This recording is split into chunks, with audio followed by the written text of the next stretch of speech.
அனைவருக்கும் வணக்கம். இந்த பதிவில் நான் பிரபஞ்சத்தை பற்றி பெருசாக எதுவும் சொல்லலை. இது ஒரு ஜஸ்ட் ஒரு ஷேரிங் தான். இன்றைக்கி பிரபஞ்சத்து கூட கொஞ்சம் நேரம் ஸ்பெண்ட் பண்ணேன். அந்த ஷேரிங் தான் கொடுத்துருக்கேன். ஸோ இதில் இன்ஃபர்மேட்டிவாக இருக்கா அப்படின்றது எனக்கு தெரியல. அனுபவிச்சதை கொடுத்துருக்கேன். தேங்க்யூ.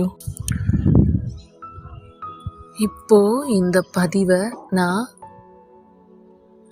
மாடியில் பறவைகளோட ஒலி சத்தத்தோடு தான் பதிவு பண்ணிகிட்ருக்கேன். எனக்கு இப்போ பேசணும்னு தோணுச்சு. வானத்தை பார்த்துட்டு சைலண்ட்டாக உட்காந்துருக்கேன். அதை அப்படியே உங்ககிட்ட ஷேர் பண்ணணும்னு நினைக்கிறேன். ஆக்சுவலி நீ பதிவு போடுற மாதிரியே நான் இல்லை, பட் சும்மா வந்தேன். அப்போது அப்படியே வானத்தை பார்த்துட்டு எடி மாடியில் நிற்கும்போது அந்த நிலா இப்போ தான் அப்படியே மைல்டாக ஸ்டார்ட் ஆகுது. நான் இதை அப்படியே வீடியோ எடுத்து உங்களுக்கு நான் காட்டுறேன் பாருங்கள். அப்படியே சூரியன் கொஞ்சம் கொஞ்சமாக அவங்க அப்படியே மறைஞ்சிக்கிட்டு இருக்கிறாங்க, ஒளிஞ்சிக்கிட்டு இருக்கிறாங்க, ஒளிய போகிறாங்க. ஸோ எல்லா பறவைகளும் கீச் கீச் கீச்சுன்னு கத்திக்கிட்டு, கிளி காக்கா எல்லாம் கத்திக்கிட்டு தன்னோட கூட்டை நோக்கி போயிட்டுருக்கு. காற்று மெல்லமாக அடிச்சிட்ருக்குது. ரொம்ப வேகமாக இல்லாமல், ரொம்ப மெல்லமாக இல்லாமல், ரொம்ப அழகாக வருடிட்டு போயிட்டுருக்கு. ஒரு பறவை இன்னொரு பறவை கூட அப்படியே துரத்திட்டு போகுது. ஸோ பார்க்கவே ரொம்ப நல்லாயிருக்கு. பறவைகள் கூட எவ்வளோ அன்பாக பாசமாக இருக்குது. பார்க்கும்போது ரொம்ப சந்தோஷமாக இருக்குது. எதுவும் நம்மக்கிட்ட அந்த பறவைகளோட சத்தம் நம்மக்கிட்ட பேசுகிறது போல் இருக்குது. பிரபஞ்சம் பேசுதானா இந்த செகண்ட் எனக்கு என்ன சொல்ல தோணுது அப்படின்னா, ஆமாம் பேசுது. சூரியன் அவங்களோட ஒளி கதிர்களால் பேசிகிட்ருக்காங்க. சந்திரன் தன்னோட குளுமையை கொஞ்சம் கொஞ்சமாக பிறை நிலவாக வெளிப்படுத்திகிட்ருக்காங்க. நமக்காக வந்துக்கிட்டே இருக்காங்க. பறவைகள் அழகாக கத்திக்கிட்டே ஏதோ ஒரு விஷயத்த சொல்லிக்கிட்டே போகுது. நமக்கு தான் புரியல. இல்லை, பிரபஞ்சம் பேசுதா நம்மக்கிட்ட திருப்பி அப்படின்னா பேசிட்டு தான் இருக்குல்ல. எனக்கு அப்படி தான் தோணுது. எதுவுமே இந்த நிமிஷம் அந்த பிரபஞ்சத்துக்கிட்ட எதுவுமே கேட்க தோணலை. ஜஸ்ட் அந்த பிரபஞ்சமும் நானும் அப்படின்னு தான் எனக்கு இருக்க தோணுது. இது போல் உங்களுக்கு டைம் கிடைச்சதுன்னா நீங்கள் கூட இருந்து பாருங்களேன். எல்லா நாளும் முடியலைன்னா கூட எப்பயோ ஒரு மாலை நேரம், ஏதோ ஒரு அதிகாலை நேரம் இருந்திருப்பீங்க நிறைய பேர் கண்டிப்பாக. இதை எப்போ ரொம்ப அழகாக உணர முடியும் அப்படின்னா, ரொம்ப நாளாக நம்ம எஃபோர்ட் போட்டு ஒர்க் பண்ணிக்கிட்டே இருக்கோம், நம்மளுக்கான ரெஸ்ட்டை கொடுக்காமலே இருக்கோம்.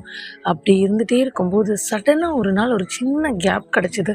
அது கொஞ்சம் மேபி நீங்கள் ரெஸ்ட்டுக்காக எடுத்துருக்கலாம், இல்லை உண்மையிலே ஏதோ உடம்பு சரியில்லாமல் இருந்திருக்கலாம். அப்போது அப்படியே ஒரு டயர்ட்னஸோட ஒரு மாதிரி ஒரு சோர்வாக இல்லாமல் அப்படி கூட இருக்கலாம். அப்படியே மாடியில் உள்ளாத்த வந்திருக்கலாம். அந்த இயற்கையில் அந்த சூரிய ஒளியை நீங்கள் வாங்க வந்திருக்கலாம். ஸோ அதுபோல் இன்னைக்கு நேரம் அமைஞ்சுது.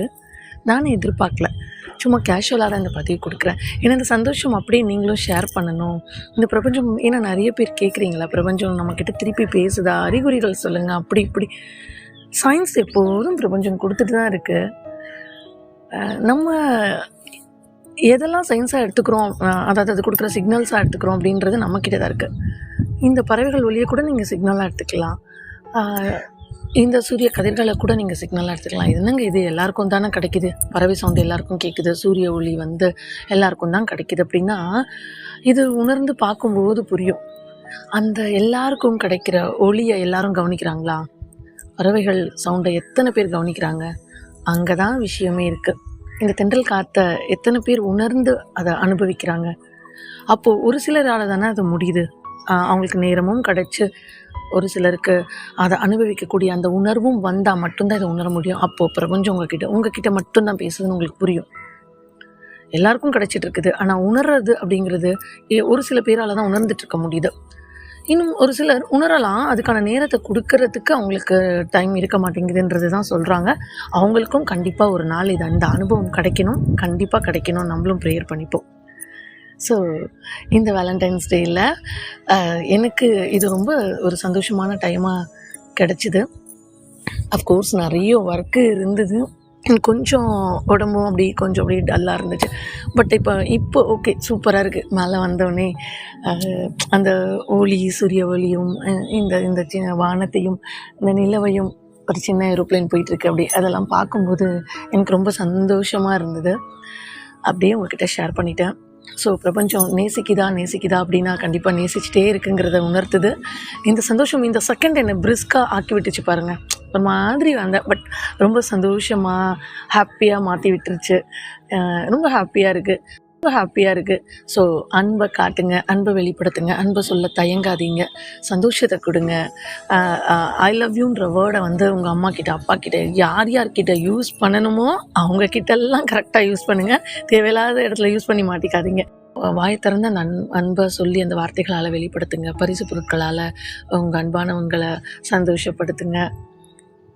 என்ன சொல்கிறதுன்னு தெரில. ஏன்னா இதை என்ஜாய் பண்ணும்போது பேச தோணாது. எல்லோரும் இது போல் சந்தோஷமாக ஹாப்பியாக நீங்கள் இருக்கணும் அப்படின்றதுக்கான ஒரு சின்ன ஷேரிங் தான். இதில் எந்த யூஸ்ஃபுல்லான விஷயமும் இருக்கான்னு எனக்கு தெரியல. ஜஸ்ட் என்னோட ஷேரிங் உங்ககிட்ட அப்படியே ஷேர் பண்ணிக்கிட்டேன். அந்த சந்தோஷத்தை அவ்வளோதான் இதில் கொடுத்தது. அதிகமாக இதில் சொல்கிறதுக்கு என்ன இருக்குது? எல்லாரும் பிரபஞ்சத்தை உணர்ந்தவங்க தான். ஸோ இந்த நிமிஷம் இந்த சந்தோஷத்தை கொடுத்த அந்த பிரபஞ்சத்திற்கும் நன்றி. இதே சந்தோஷத்தை, இதே ஒரு அமைதியான மனநிலைமை எல்லாருக்கும் கொடுத்துடணும் அப்படின்னு நான் ப்ரேயர் பண்ணிக்கிறேன். இந்த அமைதியான சூழ்நிலை கிடச்சிதுனா தான் நம்மளால் இந்த ஒரு மோட்டிவேஷன் பேசாமல் இறைவன் நம்மக்கிட்ட பேசுகிறதில்ல, பிரபஞ்சம் நம்மக்கிட்ட பேசுகிறதில்ல. ஆனால் அதை பேசாமல் அதோட எனர்ஜியை நமக்கு கொடுத்து நம்மளை பலப்படுத்தி அடுத்த வேலைக்கு நம்மளை மூவ் பண்ணி கொண்டு போகிறாங்க பார்த்தீங்களா. நம்ம டல்லாகும் போதெல்லாம் இப்படிலாம் தான் வருவாங்க. இதெல்லாம் பார்க்கும்போது எல்லாரும் பார்ப்பாங்க, எல்லாருக்கும் இந்த சந்தோஷம் கிடைக்குமா அப்படின்னு எனக்கு அது தெரியல. உணர்ந்தவங்களுக்கு கண்டிப்பாக கிடைக்கும். அதுவும் பிரபஞ்சத்துக்கு கூட கனெக்ஷனாக இருக்கிறவங்களுக்கு கண்டிப்பாக இதை உணர முடியும். இது ஒரு மிகப்பெரிய சக்தியையும் ஆற்றலையும் தரும் அப்படின்னு நான் நம்புகிறேன். கண்டிப்பாக நீங்களும் நம்புவீங்கன்னு நினைக்கிறேன். நம்ம வீடியோவில் பஞ்சபூத ஆற்றலேருந்து நம்ம சக்தியை பெறுவது எப்படின்னு சொல்லி ஏற்கனவே ஒரு பதிவு போட்டிருப்பேன். நான் அதோட லிங்க் டிஸ்கிரிப்ஷனில் கொடுக்குறேன். இந்த சமயத்தில் நீங்கள் அதை பாருங்கள். ஏன்னா நம்ம இந்த சூரிய ஒளி, காற்று, இந்த மாதிரி இந்த வெளிச்சம், நீர், இதுலேருந்துலாம் எப்படி நம்ம பிரபஞ்ச ஆற்றலை உணர முடியும் நம்ம முதல்ல தெரிஞ்சுக்கிட்டா தான் இப்போ இந்த வீடியோவில் நான் சொல்லிட்டு இருக்கிற விஷயம் உங்களுக்கு புரியும், எவ்வளோ எனர்ஜி இருக்குதுன்னு. ஸோ என்ஜாய் பண்ணுங்கள், சந்தோஷமாக இருங்க, செலிப்ரேஷனாக உங்கள் லைஃப்பை மூவ் பண்ணுங்கள். அன்பை நிறைய வாரி வாரி வழங்குங்க. அன்பை திருப்பி நீங்களும் பெறுவீர்கள். இந்த பிரபஞ்சம் உங்களுக்கு கொடுத்துக்கிட்டே இருக்கும். நீங்கள் மற்றவங்களுக்கு கொடுத்துக்கிட்டே இருங்க. முடிஞ்ச வரைக்கும் சுடுசொல் பேசாதீங்க. அப்படி உங்களை மீறி அது வருது அப்படின்னா தியானம் பழகுங்க. தியானத்தில் மட்டுமே பிரபஞ்சத்தை உணர முடியும். தியானம்ங்கிறது என்னென்னா, இப்போ நான் சொன்னேன்ல, இதுவே தியானம் தான். தன்னை மறந்து எந்த விஷயத்தில் ஈடுபட்டாலும் அது தியானம் தான். அது வேலையாக இருக்கலாம், ஒரு சமையலாக இருக்கலாம், இல்லை உங்களை மறந்து நீங்கள் பாட்டு பாடலாம். உங்களுக்கு ஈடுபாடோடு அந்த நீங்கள் ஸ்பெண்ட் பண்ணுற அந்த டைம் 10 நிமிஷம் இருந்தால் கூட அந்த 10 நிமிஷம் உங்களை மறந்து இந்த சந்தோஷத்தை அனுபவிக்கிறீங்கள்ல, இதுதான் தியானம் என்னை பொறுத்த வரைக்கும். ஸோ உங்களை மறந்த அந்த 10 நிமிஷமான அந்த நிலை தான் இந்த தியானம். எல்லாரும் கண்டிப்பாக தியானம் பழகுங்க. இன்றைக்கி ரொம்ப ரொம்ப சூப்பரான டே. இந்த அன்பால் நிறைந்த இந்த நாட்களை உங்கள் தியானத்தையும் சேர்த்துக்கோங்க. இரவு தூங்க போகிறதுக்கு முன்னாடி 10 நிமிஷம் அமைதியாக உட்காந்து, இல்லை வானத்தை பார்க்க முடிஞ்சால் அதுக்கிட்ட பிறைநிலா வந்துக்கிட்டே இருக்குது, அதுக்கிட்ட எல்லாத்தையும் சொல்லிவிட்டு நிம்மதியாக சந்தோஷமாக போய் தூங்குங்க. எல்லாரும் எல்லா வளமும் பெற்று சந்தோஷமாக இருக்கணும். நானும் அந்த பிரபஞ்சத்தை ப்ரேயர் பண்ணிக்கிறேன். மீண்டும் ஒரு நல்ல பதிவில் உங்களை சந்திக்கும் வரை நன்றி.